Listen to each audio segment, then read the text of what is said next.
Hello everyone. At the end of this semester, we are heading towards the final exam assignments. Here I am going to present the final exam assignment of a very important course, according to me, that is Global Business Management at around 4:30.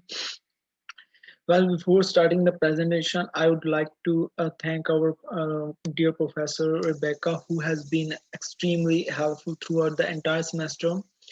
With the help of the professor, I got so many opportunities to learn many important things about international business management. Well, in this assignment, I choose two topics which I personally think that they have been very important for me. Well, first one is political and legal systems in national environments, and the second one is global supply chain management. Well, a legitimate climate alludes to all the lawful environmental elements that influence project exercises. Well, it comprises of a variety of acts, rules, guidelines, and it characterizes what ventures can and they cannot do in the industrial areas. Well, lawful climate is worried about securing the freedoms and the interests of customers working for hiring and representatives and the general public. Well, political elements are typically greater pictures themes. For example, charge strategy, exchange strategy, or unfamiliar exchange strategy. Although lawful variables will generally be more explicit and identify with the subjects like segregation laws, antitrust laws, or licensed innovation laws. Well, in any case, they do cover the all that subjective points.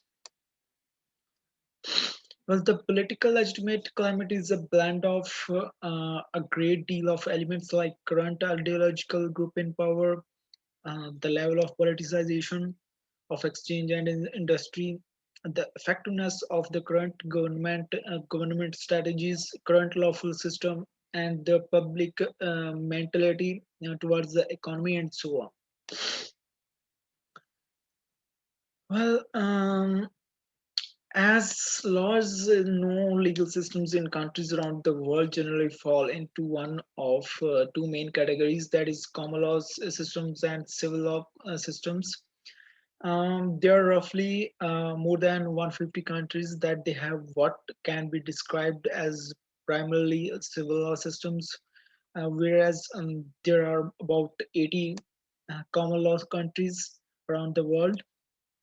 Well, if I talk about the main difference between the two systems is that in common law countries, case law in the form of published judicial opinions is of primary importance, whereas in civil law systems, codified statutes predominate, but these divisions are not as clear cut as they might seem.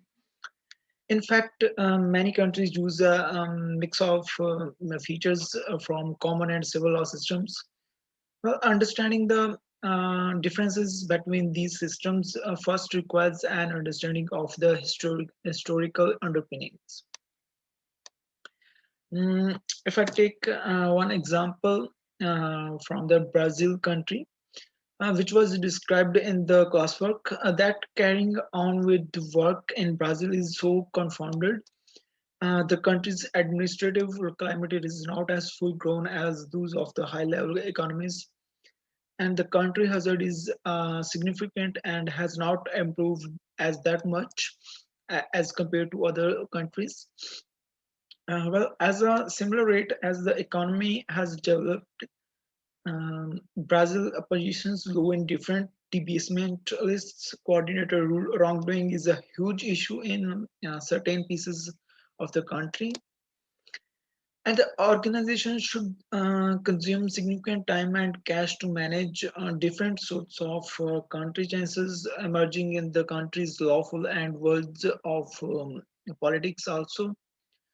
Well, this kind of countries like a poor national economic management leads to financial crisis across the country, recessions, and one more thing is market downturns and currency crisis and the inflation also.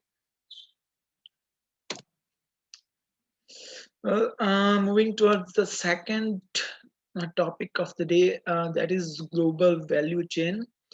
Well, the ideas of a world chain, GVC, the global value chain, and worldwide inventory network alludes to individuals, jobs, and accesses engaged with the creation of labor and the products and their stock, the convenience and the post deals exercise, which those exercises should be facilitated across the topographies.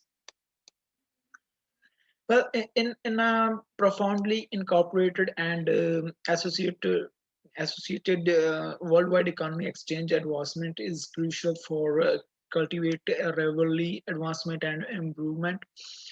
Well, the rising of significance of global chain management is obvious evidence of the number of nations can profit from the creation and the commodity of a given item.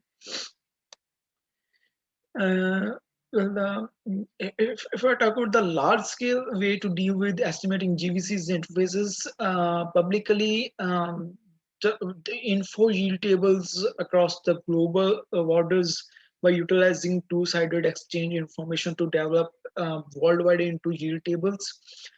These tables have been applied to quantify exchange stream added and the length of the area and the makers in GVCs and value linkages across the nations. Uh, the essential accesses of Michael Porter's work chain are inbound coordinates, activities, outbound coordinates, advertising at deals, and the administration. The objective of the five arrangements of exercise is to make a scheme that surpasses the expense of leading that action, subsequently creating a higher benefit to the market. Well, in part of the work chains in inbound logistics operations, outbound logistics, marketing and sales and services are classified as essential exercises. Well, optional exercises incorporate procurement, human source, the boot, the technological development and infrastructure. Well, I will compile the topic by saying that the value chains help increase the business's efficiency so that business can deliver the most value for the least possible cost. Like you can see in the picture that first one is development, the second one is innovation, and the third one is competition. Yeah, it's true. And the end of a goal of a value chain is to create competitive advantage for a company by increasing productivity while keeping costs reasonable. Thank you so much for listening.